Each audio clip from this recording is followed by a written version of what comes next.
कर रहे थे पर मुझे नहीं पता चल रहा था, मैं तो इंसान हूँ ना, मुझे कैसे पता चलेगा? फिर उसके बाद 8 तारीख को उसका मेरे बेटे का ना डायलिसिस का टाइम मिला। डॉक्टर ने बोला 4 बजे आ जाओ, फटाफट उनके वहाँ बेड अवेलेबल हो गया था। फिर मैंने रुक्मणी आंटी को फ़ोन करके कहा, आंटी ऐसी-ऐसी बात है, बेटे के डायलिसिस के लिए टाइम मिल गया है। तो आंटी ने बोला कि आप आराम से डायलिसिस के लिए जाओ, कुछ नहीं होगा, गुरुजी साथ में हैं, आप जाओ और मैं भी आ रही हूँ सत्संग के बाद। देखिए गुरुजी ने क्या चमत्कार किया। उससे पहले मतलब 4 बजे का टाइम दिया गया था ना, 4 बजे डायलिसिस के लिए हम लेकर पहुँच ही नहीं पाए बच्चे को, क्योंकि उससे पहले की कई रिपोर्ट्स थी जो डॉक्टर को नेफ्रोलॉजी डिपार्टमेंट के अंदर भेज मतलब डायलिसिस कराने से पहले वो रिपोर्ट्स उन प्रिस्क्रिप्शन के अंदर अटैच करनी थी। अब हुआ ये कि ये सब प्रोसेस करते-करते 6 बज गए। आंटी का कॉल आया कि आप कहाँ पर हो? मैंने बताया आंटी इमरजेंसी से हम उसको डायलिसिस के लिए लेकर जा रहे हैं। आंटी ने कहा ठीक है आप किसी को भेजिए या मुझे अपना जिस डिपार्टमेंट में आपको वार्ड में आपको एडमिट करा है वहाँ का एड्रेस भेजिए। मैंने अपने हस्बैंड को बोला कि रुक्मणी आंटी आई हैं गुरुजी का प्रसाद लेकर। मेरे हस्बैंड फिर उनको ऊपर लेकर आए। गुरु प्यारी संगत नोट कीजिएगा यहाँ से जब आंटी जी आईं, मैंने उन्हें पहली बार देखा था और उन्होंने पहली बार मुझे देखा था। आंटी जी आईं, गुरुजी की जल प्रसाद की बॉटल लाई थी और कड़ा प्रसाद लेके आई थी।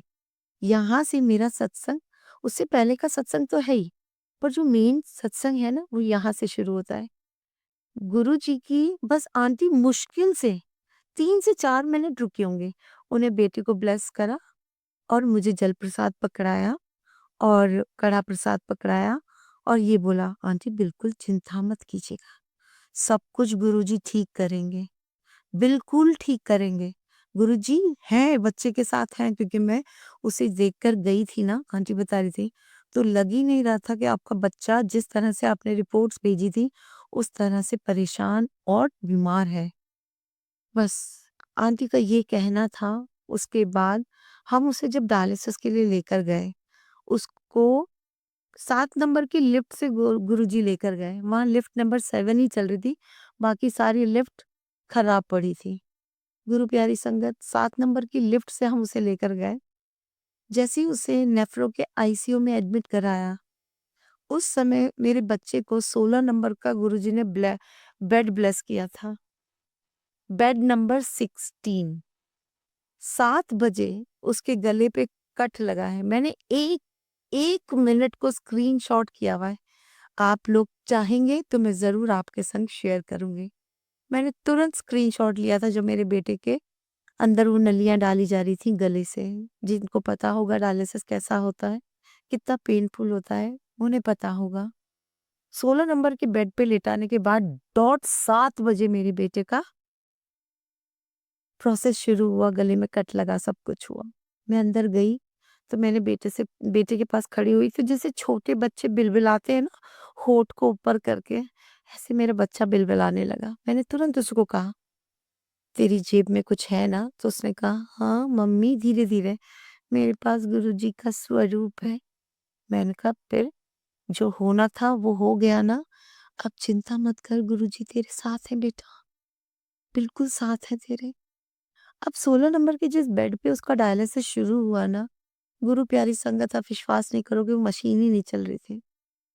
अब मैं गुरुजी से कह रही गुरुजी ये नंबर 16 नंबर बेड 1 + 6 = 7 ये नंबर आपने ब्लेस किया है मेरे बेटे को, ये बेड आपने ब्लेस किया है। अब मुझे नहीं पता मेरे बच्चे का क्या होगा। ये 7 नंबर आपने ब्लेस किया है, अब आगे आप देखो क्योंकि इस बेड पे जो मशीन लगी है वो चल नहीं रही है। मुझसे डॉक्टर्स ने कहा आप एक काम कर सकते हो, मैंने बोला बताइए, आप पेशेंट को इधर शिफ्ट कर सकते हो। मैंने कहा कौन से बेड पे? उन्होंने कहा 18 नंबर पे। 18 का मतलब 8 में से 1 माइनस हम करेंगे तब भी 7 आता है। मैंने कहा बेटा मेरा चल फिरने लायक नहीं है क्योंकि उसको ना हम लोग सिर्फ व्हीलचेयर पे ले जाते हैं। उन्होंने कहा आप कुछ मत करिए। डॉक्टर आए, डॉक्टर ने वो बेड वही 16 नंबर वाला बेड 18 नंबर वाले बेड पे शिफ्ट कर दिया। पेशेंट को नहीं शिफ्ट किया, उस बेड को उधर शिफ्ट कर दिया। तो आप देखिएगा वो 777 का जो गुरुजी ने ब्लेसिंग दी, 16 नंबर का बेड और 18 नंबर पे चला गया वो। तो वो 777 की जो ब्लेसिंग्स थी ना, हम कितना ही सोच लें, हम सोच-सोच के सिर्फ अपने दिमाग को थका सकते हैं, एंग्ज़ायटी पैदा कर सकते हैं। पर मेरे बेटे को गुरुजी ने किस तरह से ब्लेस करे थे मुझे नहीं पता। गुरु प्यारी संगत एक आंटी है सोनिया आंटी ने मुझसे कहा था, जब बेटा आपका डायलिसिस पे जाएगा ना तो जपजी साहब का पाठ कीजिएगा और हम भी यहाँ जपजी साहब का पाठ करेंगे। मैंने जितनी भी ग्रुप थे गुरुजी के सबको इन्फॉर्म कर दिया था कि बेटा डायलिसिस के लिए चला गया है। रुक्मणी आंटी ने तो घर में जाकर दीपक जला दिया था मेरे बेटे के नाम का गुरुजी के सामने। बस मैं उसके पास बैठी, बेटे के पास। आपको पता है गुरु प्यारी संगत कि डॉक्टर्स ना तो भगवान का कोई भी स्वरूप, पानी कुछ अलाउ नहीं करते अपनी जब वो अपने ऑब्जर्वेशन में पेशेंट को रखते हैं। वही जल प्रसाद, जो जल प्रसाद डुगरी का, बड़े मंदिर का और उस सत्संग का मिलाकर मेरे पास आया था, मेरे बच्चे के पास। उसने जो चमत्कार किया ना, मैं आपको बता नहीं सकती। 2 से 3, 3 से 4 घंटे के डायलिसिस होते हैं। मेरे बच्चे ने 1.5 घंटे में गुरुजी ने उसका डायलिसिस खत्म करा दिया। चरणों में उसके पैरों के पास एक टेबल रखी हुई थी जहाँ मैंने जपजी साहब का पाठ लगाया हुआ था। वहीं पे गुरुजी का एक स्वरूप, जल प्रसाद की बॉटल ये रखी हुई थी। मैं अपनी बेटे की के फोटो के साथ ये सत्संग आप सबको शेयर करूँगी। जहाँ आप देखिएगा कि बेटा भी है, उसका डायलिसिस चल रहा है और गुरुजी का जल प्रसाद, वो जल प्रसाद नहीं था, वो ऐसा जल प्रसाद था कि आंटी जब आई थी, रुक्मणी आंटी उस बच्चे को जल प्रसाद देने, उस समय वो साक्षात गुरुजी उनके साथ आए थे। साक्षात जो मैंने फ़ील किया है और मैं बार-बार अपने हस्बैंड को कह रही थी, वो मुझे कह रहे क्योंकि जब मुझे पहले डॉक्टर ने बोला था ना कि डायलिसिस होगा, आपको पेशेंट के पास ही बैठे रहना होगा। और मेरा जी घबरा रहा था कि मैं कैसे बैठूँगी इसके सामने इतनी मशीनों में इसको घिरा हुआ देखकर। एक माँ पे क्या गुज़रती है आप सब समझ सकते हो। बस उस समय मेरा ऐसा हाल था जब पहली बार मैंने डायलिसिस सुना था। पर जब मैंने जपजी साहिब का पाठ लगाया, पाठ चल रहा था। इतने अच्छे डॉक्टर्स उसको मिले थे, जैसे उसके दोस्त हों, ऐसे बात कर रहे थे उससे। जपजी साहब का पाठ चल रहा था और 2 से 3 नहीं 4 से 5 बार मेरे बेटे ने जल प्रसाद उसी बोतल में से सिप-सिप करके पिया है।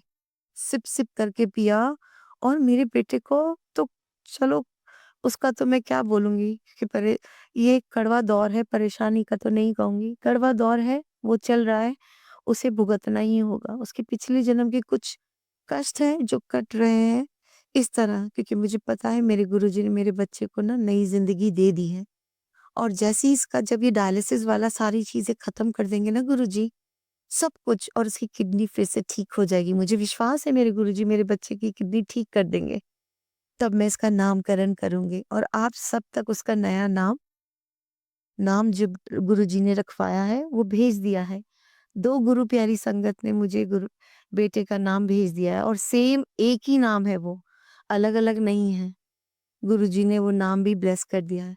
बस उसका जब नामकरण होगा, मैं आप सब तक अपने बेटे की नई ज़िंदगी का नामकरण ज़रूर पहुँचाऊँगी। अब मैं बताती हूँ जब उसका डायलिसिस हो गया, तो ना मैं बैठी हुई थी, बस चुपचाप बैठी हुई थी और उसे देख रही थी और ना मेरे अंदर कोई घबराहट थी, ना कुछ था। मेरा बेटा आराम से सो रहा था और डायलिसिस हो रहा था और लोग जो डायलिसिस करवा रहे थे, उनके गुरुजी ने सेम डे 2-2 डायलिसिस